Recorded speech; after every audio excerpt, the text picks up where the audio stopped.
Today, you're going to see the most beautifully shot films in history. Works where every frame is a painting, where light and shadow don't just illuminate, they tell a story, they make you feel. Films that redefined how cinema can look. Today on Cine Prime.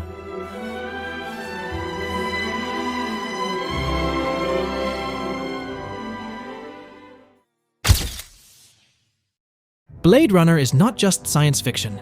It's a descent into a dying future, where every shot burns with toxic beauty.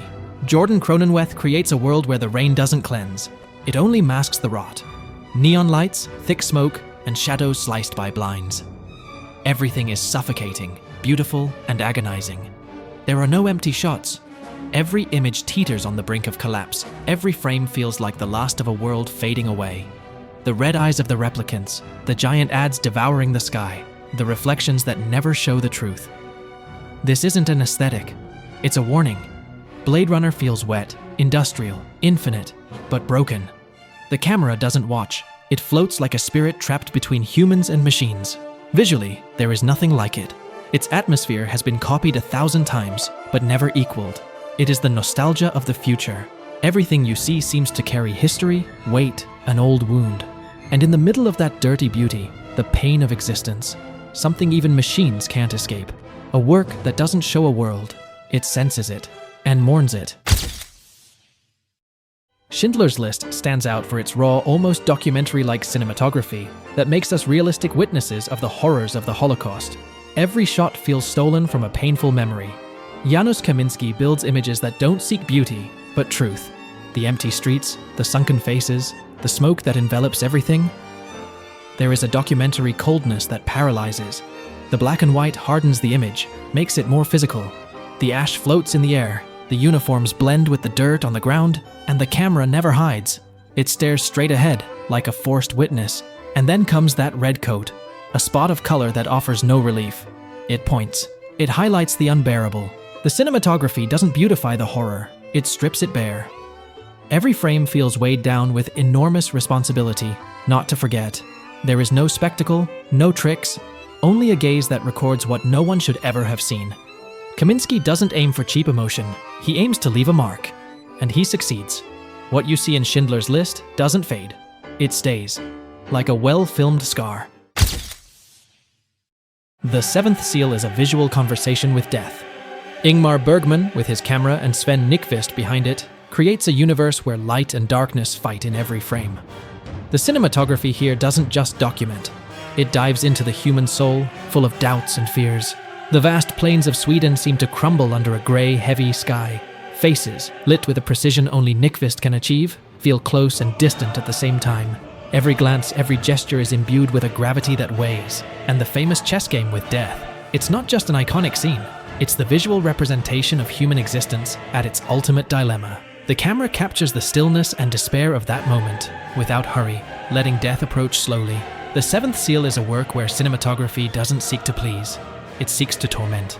It confronts us with our mortality, and does so in such a visually striking way that every image stays etched in your mind like an eternal shadow. The Revenant isn't watched, it's felt on the skin. Emanuel Lubezki turns every shot into an extreme sensory experience. The camera doesn't observe, it survives. It crawls through mud, shivers in the cold, breathes with the characters. There's no artifice, no added lighting. Everything was shot using natural light. That choice changes everything. The frozen forests, the cloudy dawns, the endless skies. They're not background, they're threat. Each frame feels on the edge of collapse, like the body of Hugh Glass himself. The opening long take during the camp attack is a masterclass in immersion. Brutal, fluid, uncontrollable. Lubezki doesn't film from the outside. He throws us into the chaos. The use of wide-angle lenses and extreme proximity means even the fogged-up breath on the lens becomes part of the story. The Revenant is not just a technical feat. It is a brutal vision of nature and human pain. The cinematography doesn't beautify suffering, it drags it down to the bone. One of the most physically filmed movies in history, and it shows in every frame. 2001, A Space Odyssey doesn't look filmed. It looks transmitted from the future. In the 1960s, Kubrick and cinematographer Jeffrey Unsworth did something that still seems impossible today. They portrayed space with a precision and beauty that no other film has matched. Every shot is designed with almost mathematical obsession. The cinematography doesn't just support the story, it builds it. The cold colors, the symmetrical compositions, the endless silences. Everything serves a single sensation, the unknown. The light doesn't fall, it floats. The sets rotate, the astronauts glide in zero gravity, and the camera is always there, unshaken, capturing the impossible with superhuman clarity. There is no chaos, no trickery, only the abyss of space, as beautiful as it is terrifying. 2001 doesn't age because it doesn't belong to any era. Its cinematography remains a benchmark of visual perfection. Every image is pure architecture, pure cinema. Kubrick didn't want to show us space. He wanted to confront us with the infinite. And he did. In the Mood for Love, the camera watches, spies, listens, and breathes between walls. Wong Kar-wai and Christopher Doyle create one of the most sensual and restrained atmospheres in cinema. Everything is contained. Desire, sadness, gestures that never materialize. The cinematography is color, texture, time suspended. Faded reds, greens, yellows. Every tone carries emotional weight. The light filters in diagonally through lattices, mirrors, narrow hallways. Nothing is direct. Everything is suggested. The frames look like paintings, but paintings that whisper. The camera follows the characters as if afraid to interrupt them. We rarely see their full faces, but we feel them more than ever. There are no grand movements, only repetitions, routines, missed encounters. But every shot is so carefully composed, it hurts in its beauty. In the Mood for Love is emotional cinematography. Each image speaks of longing, not from explosive passion, but from absence, from what never was. One of the most beautiful films ever made, and also one of the saddest. Blade Runner 2049 not only lives up to a classic, it surpasses it visually in every sense. Roger Deakins turned every shot into a monumental work of art.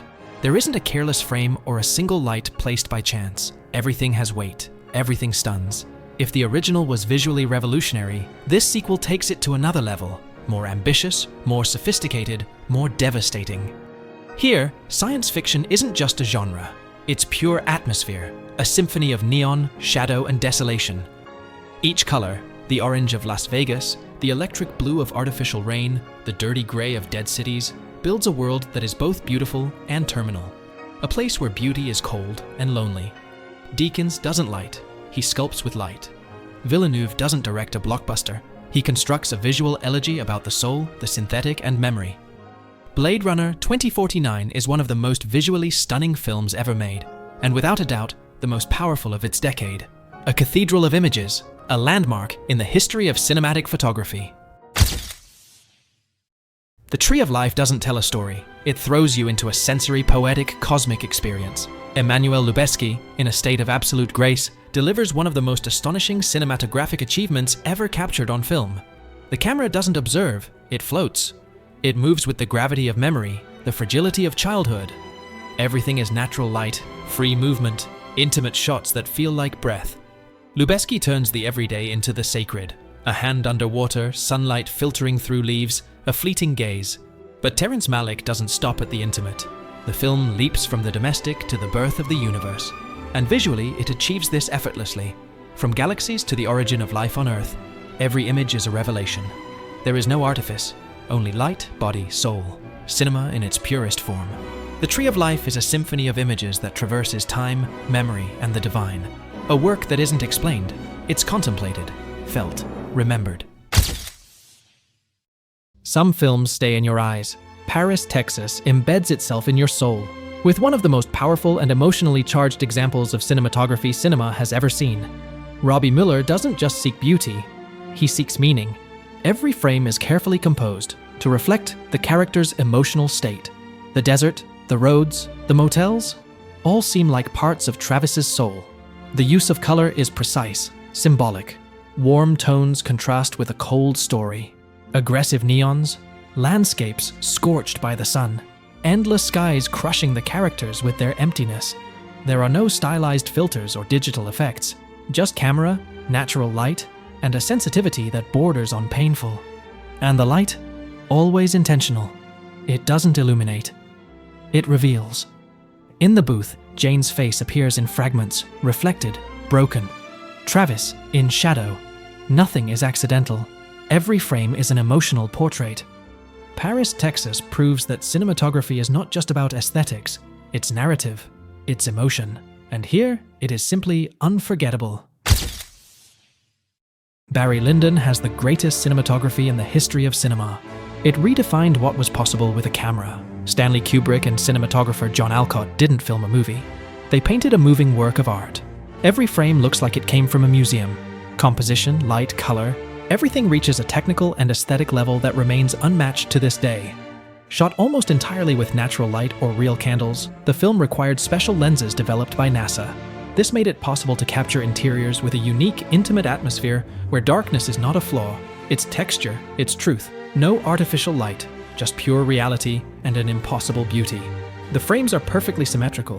The compositions evoke paintings by Gainsborough or Vermeer. But it's not just style. Each image carries dramatic intention. The environment always speaks of the character, shrinking them, isolating them, condemning them. Barry Lyndon isn't just Kubrick's visual masterpiece, it's the absolute peak of cinematography as art, an eternal reference, perfection in image form.